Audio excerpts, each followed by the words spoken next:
Hello and welcome to my video today. I'm an EdTech demonstrator for Chorney High School for Girls, and this video is going to look at Rosenshine's principles of instruction based around the weekly and monthly reviews. I'm going to look at ways we can do this while we're working remotely. It's one of 10 principles and it's used by successful teachers. It helps pupils learn difficult tasks, and the ideas and principles come from a wide range of research. Engaging students in weekly and monthly reviews. So it says that students need to be involved in extensive practice in order to develop well-connected and automatic knowledge.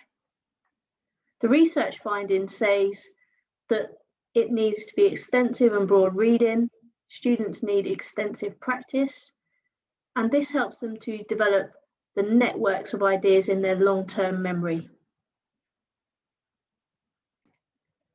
So how can we do this remotely? I'm going to look at practical applications and online tools that can be used. I'm going to try and give you some tips and benefits to students and staff, but also look at some of the advantages and disadvantages as I've found them to these strategies. So the first thing I'm going to start with is something called Teacher Made, which is something I found out about only recently, but it's really helped change the way I'm delivering things remotely, especially in terms of being able to review what the students can and can't do. So I'm going to try and show you some of the ways I've recently used Teacher Made to do some weekly and monthly reviews with my students. If you haven't used Teacher Made before, just literally type in Teacher Made and go to the first page that comes up. Sign in now and sign up with your Google account. I'm going to log in. And this is showing my homepage. So these are all of the tasks and worksheets that I've created.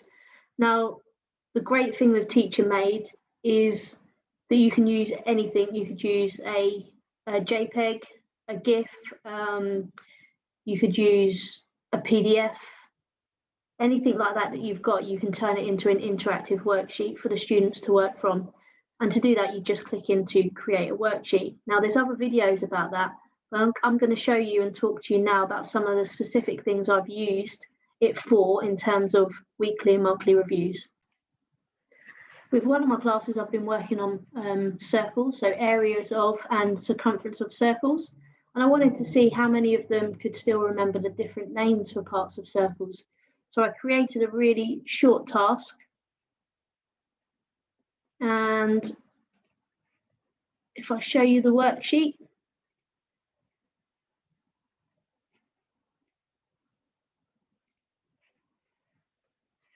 you can see it was set up so that the students then just had to click to match the right parts.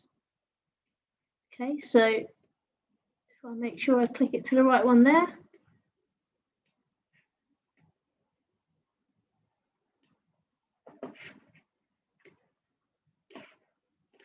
And then I've used it to put in one extra question at the bottom.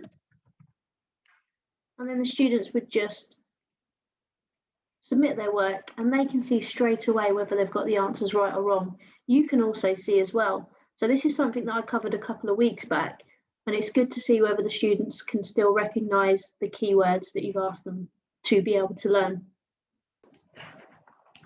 I've also used it for mixed starters, where they can be tested on different skills that they would have covered previously and that you want to make sure they've still got in their long-term working memory.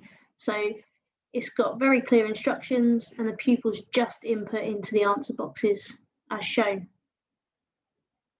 They can then check their answers and know how much they've got straight away. You also know that. It's also good for skills checks. So this is something I'm going to talk about a little bit later, but in terms of covering the same 10 topics over a course of 7 or 8 weeks or over a half term. So each one of the skills checks would cover similar or the same skills, but just with different numbers and different sort of variations to the questions. And it's a good way for you and for the students to see over a period of 7 or 8 weeks how well they've done, which are the strengths and which are the weak areas that they need to continue to improve upon. You can assign them to classes like you would normally do with Google Classroom. And then once you've got that assigned and pupils have completed it, you can then go in and access the information. You can edit it still, you can export the scores, but you can also go in and look at each student individually. So that's just some of the ways I've been using TeacherMade to help me with my weekly and monthly reviewing of students' learning. The next area I wanted to talk about was Google Forms, and that's something in the second lockdown that I've used and sort of built on a lot more than in the previous lockdown. It's been really helpful in terms of knowing that students are engaged and doing the work, but it is also highlighting key areas that they are still unsure about or bits that they're really confident with. So I've created a host of different Google Form checkup quizzes, just reviewing topics that we've covered across the past week, for example, or across a longer period of, say, a month. And it's just got the different questions in there for the students. You collect the responses. They can see what they've done well on. You can see what they've done well on, but we can also both see what they need to still continue to improve upon. There are also really smart ways of putting timers onto these so that they are inputted and the information is gathered in a certain period of time, so that you don't have to wait around for responses for weeks and weeks. Using Google Quizzes has actually also taken some of the pressure off of students. If you've been doing a particular topic for a period of time, and then you want to revisit it after a week or after 2 weeks just to see what they can still recall, then it's nice to tell them, there's no score for this particular question, just tell me what you think it means. I've put in some random bits and pieces, really lots of stuff that lots of the students can access, building up over a period of questions to some slightly harder topics so that they can feel confident with what they're answering. You can then gather the information and really know what the students are good at and what they need more help with. The next thing I'm going to talk to you about is Kahoot. Now, this is a really good way of doing checkups on stuff that you've covered across a week or over a longer period of time of a month. You can set them as assignments now with start and end dates so that the students have to complete them in that period of time, and they can work on them at their own speed.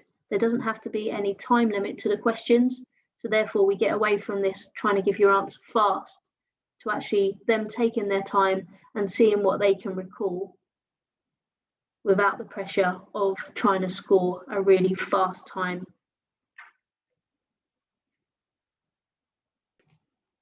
So some of my classes have got some assessments coming up. So we've created some revision Kahoots for them.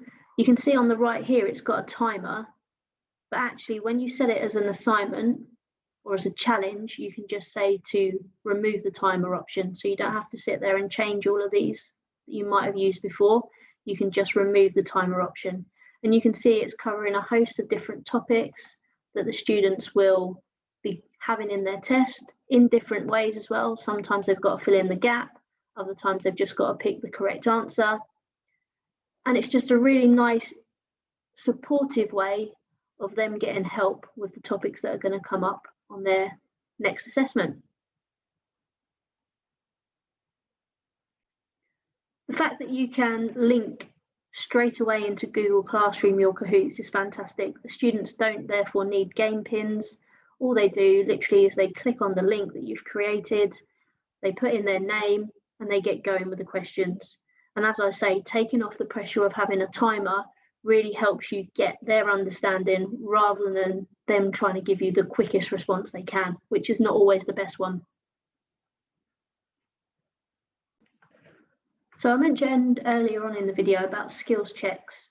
I'm going to talk to you now about skills checks, how we can RAG rate the scores and share that with students, and then how we can use the classwork section of Google Classrooms to sort of inform the students of their next steps. So skills checks work really nicely within my subject area of maths, but I'm sure it can work with lots of other subject areas too. We quite often, over a course of a half term, we will do some skills checks with the students where they work on 10 particular topics across that half term, and we will then put their scores each time onto a red, amber, green rag sheet and share that with the class so that they can see over that period of a half term where they've improved upon. So you can see this is called week 1, and this would be one lesson or part of a lesson in a week of a half term.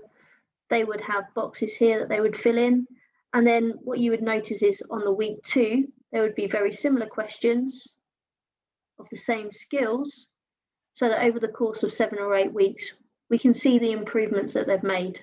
They might have found nth term particularly difficult to start off with, and then across the course of 7 or 8 weeks you can see that their scores are slowly going up. How I would monitor that is via a Google Sheet. So you would have your students' names down the left-hand side. You would share it with the class as well, and you can make it just viewable so they can't change any of the information. And then as you get the scores in per week, you can colour coordinate them so that different scores will give you different colours. So let's imagine we start getting some students getting 6s, 7s, 8s, 9s and 10s, okay?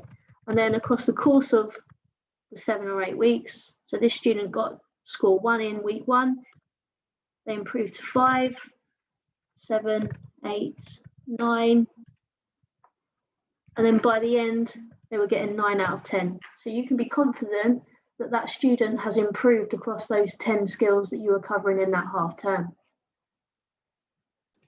What you can then do is in Google Classroom, you can create a part that is all about your skills checks, and then you can speak specifically to individual students and you can give them feedback. So you could say after our 10 weeks or 7 weeks of work, you still need to improve on nth term and simplifying ratios. So it's a really quick and easy way of using the skills checks, sharing the scores overall, but then giving them really tailored feedback to help them progress further.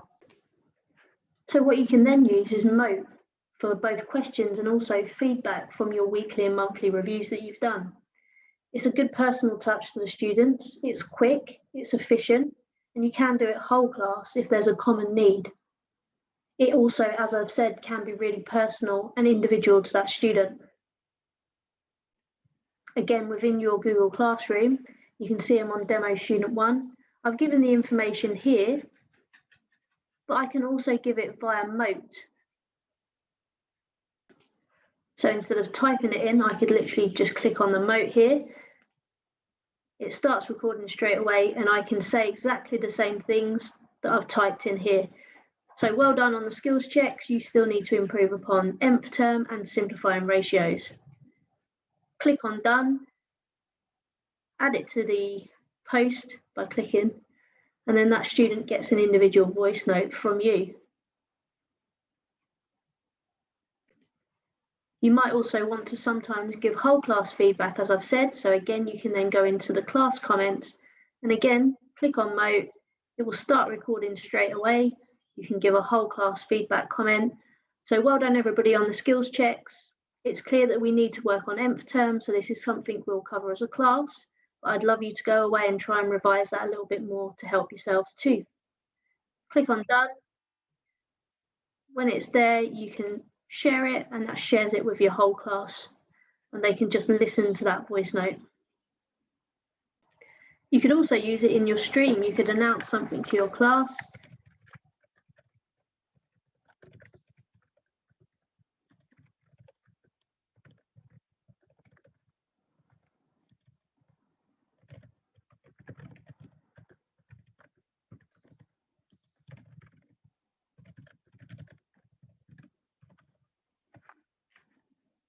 So I can make a post like that. And then I can literally go in and I can create my question. So I would like you to create me a Google document explaining everything you know about equations. Click done, share it with your stream, and that's another way of reviewing work that you've done previously with your class, but in a different way. Another method that's been used is something called knowledge organisers, and these are to help with weekly and monthly reviews. So I've got an example here from PE, and they've been working on netball. So originally the students will get a knowledge organiser, and they will be given information in their lessons that has everything on it. Then across the course of a week or a month, they will then get at different points in time parts missing. What can they recall from the original without looking at it? And then towards the end, it becomes the hardest. There's far more information missing. Can they recall everything that is crucial for that topic they've been learning? Here's another example of that from RE. So you can see over the course of their lessons, they will cover all of these sort of keywords. The students will have a copy of this and will fill in the information as they receive it. And then it's got different questions. And across the course of time, they will be asked to add more information. And then what can they recall from that information that they've got? Another tool would be using mind maps or creating mind maps and doing that on Jamboard so that you can see it with the student in real time. These are some mind maps that are created in a normal way, but we can also now use Jamboard to do these as well. You might, for example, in science have been doing about atoms, and you might ask them to create a Jamboard telling you what they can recall. They can input pictures from the internet as the starting point to their mind map, or you could create this and then ask them to input what they can remember. They can put post-it notes, they can put text boxes, they can go onto the internet and find images and then add those on and put their information with it. So they can just go straight to a Google image search and input what they need. And that's a really nice way. They can then share it with you and you can see exactly what they can recall from the information you've taught. Another way I've tried to do some weekly and monthly reviews, both in person when I was teaching in school, but also remotely, are memory recall tasks. So you would give students something that you want them to be able to memorise, and it forms part of a task where they have to then be away from the screen and see what they can recall. So depending on the task that you've set them and the colours on the information you've given them, you will ask them to have those coloured pens if possible. It's a bit more difficult remotely, but if possible, they can have those sort of coloured pens as well. They're going to need some paper, and again, it's only going to be them doing it. And what they will do is they will look at the screen for the time that you tell them to, and you have to give a bit of trust there. Take 20 seconds for them to memorise as much as they can from the information you're sharing, and then go somewhere else in their room or into another room and see what they can recall. They can also then get people at home involved if they want. If their parents are trying to help them study, you can get a parent to go and look at the image and come back and try and recall what they've learned or what they can remember. And then the student then writes that down. You can do that vice versa too, just to get a bit of collaboration and a bit of teamwork going. And the idea of the task is really for the student to create an exact replica of what the poster showed, in colour, position, size, everything. And this sort of just helps their memory create those sort of pathways, especially important with formulas and things like that they might need in exams. The more they do these sort of skills, the more natural those formulas will come to them in an exam period. As teachers, we're aware of how our mind and how our brain works, but the idea in having certain positions, colours or images and trying to get the students to think about them in different sort of compartments helps them memorize different things. It also helps them then recall things later, particularly with formulas. If they can remember a poster perfectly and they know this one was here, this one was down on the bottom right, it helps them find that information in their long-term memory. So you can see here, this one is about formulas in maths exams. I've used it really nicely with angle rules, with lots of different things in maths that they have to be able to memorise and remember. to help them answer some questions. The same thing could be done with acronyms and things like that in other subjects, or things that they have to memorize for their exam.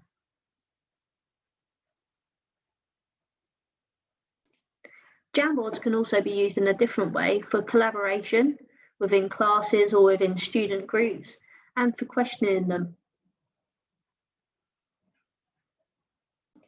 For example, you can set up a Jamboard with your class, you can share it with them, you could ask them to work on different Jamboards with 2 or 3 students working together, and you can ask them to pose each other questions based on topics that you've been covering, or you could just ask them to share the information they can recall.